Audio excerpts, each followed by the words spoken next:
Frankly, it's blatant bias against straight, white men. People said that those of us who were worried about two-tier justice were wronged. The Deputy Prime Minister said that we were conspiracy theorists. Well, now we have it in the law of the land in black and white. There's two-tier justice under two-tier Keir. Breaking right now, two-tier justice in two-tier Britain has been exposed by the Shadow Justice Secretary, the man who, let's all be honest, should be the Conservative Party leader if they had any hope of avoiding extinction, Robert Jenrick. Now, this is on the front page of the Daily Mail today. It is incredibly concerning because it shows that there is now blatant discrimination against straight white men. Robert Jenrick summed this up very nicely earlier today. So sentencing guidelines published today that I've uncovered shows that you're less likely to go to jail for exactly the same crime if you're a woman, if you're an ethnic minority, if you're trans, if you're neurodiverse, if you're from a minority faith group, i.e. anyone who isn't Christian. It's outrageous. Frankly, it's blatant bias against straight, white men. People said that those of us who were worried about two-tier justice were wronged. The Deputy Prime Minister said that we were conspiracy theorists. Well, now we have it in the law of the land in black and white. There's two-tier justice under two-tier Keir. Two-tier justice under two-tier Keir. He also had a strong performance on this in Parliament.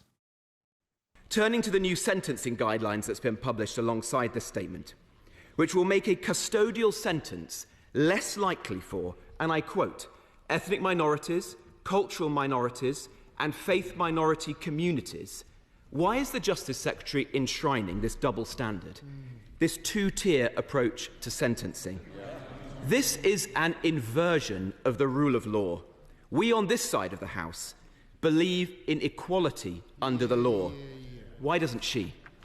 Well, of course, the absolute lying, awful Shabnam Mahmood, the Justice Secretary, lied about this. And then let me just say finally, as somebody who's of an ethnic minority background myself, I do not stand for any differential treatment before the law for anyone of any kind, and there will never be a two-tier sentencing approach under my watch or under this Labour government. Absolute bull. Absolute bull. And she's expressed her displeasure today after Robert Jenrick's revelation. Well, expressing your displeasure isn't enough.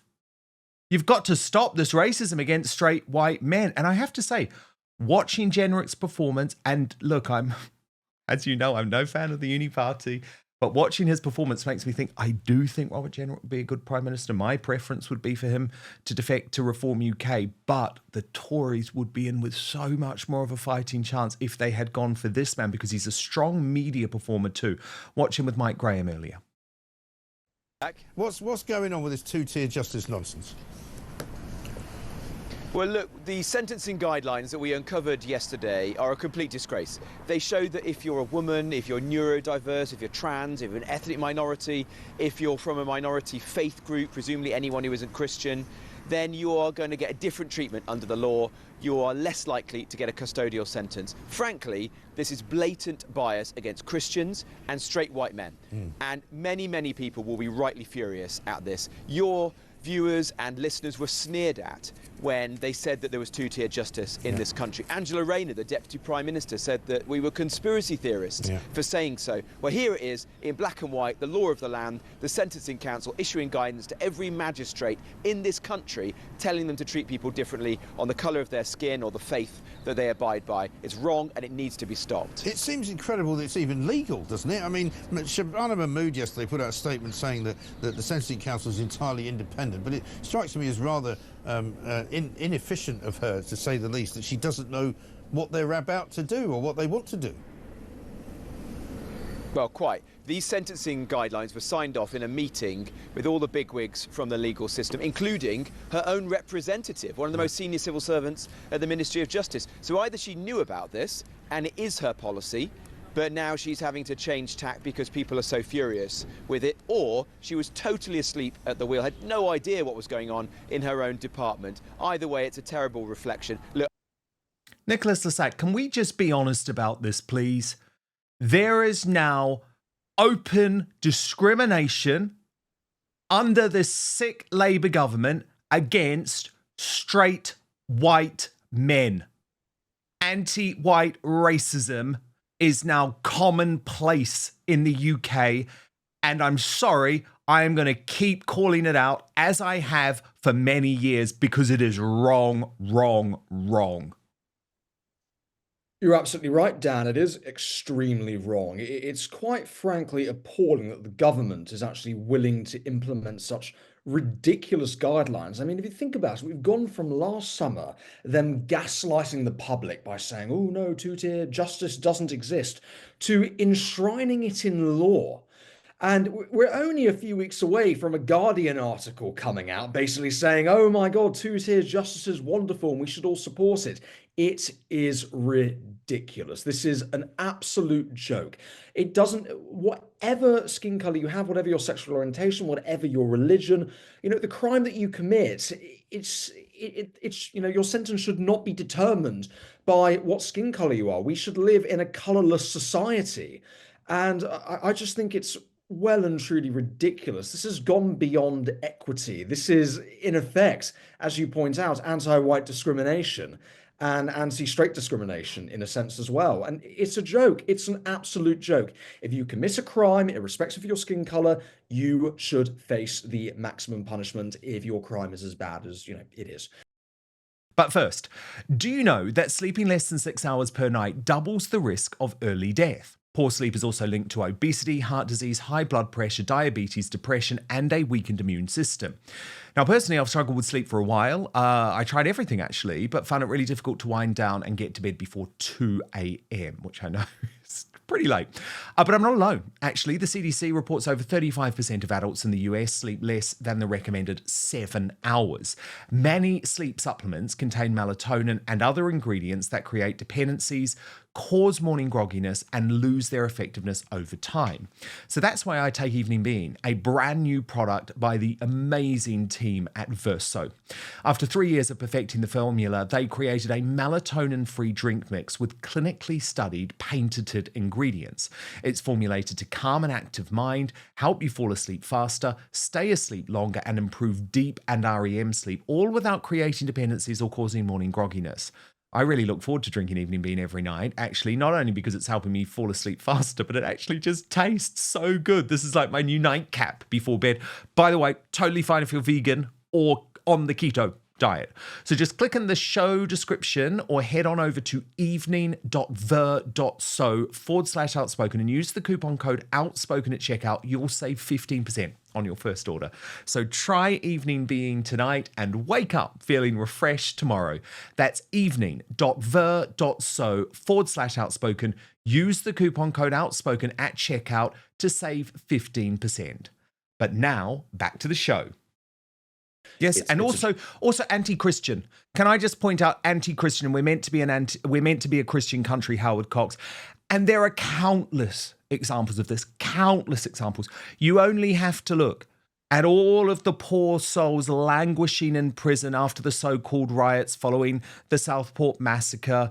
Not to mention the grandmothers like Julie Sweeney, the mothers like Lucy Connolly, but they were white, they were Christian. They got jail terms of over 2 years. Yet we know that there are Muslim men who have quite literally beaten up women for dressing in a Western manner.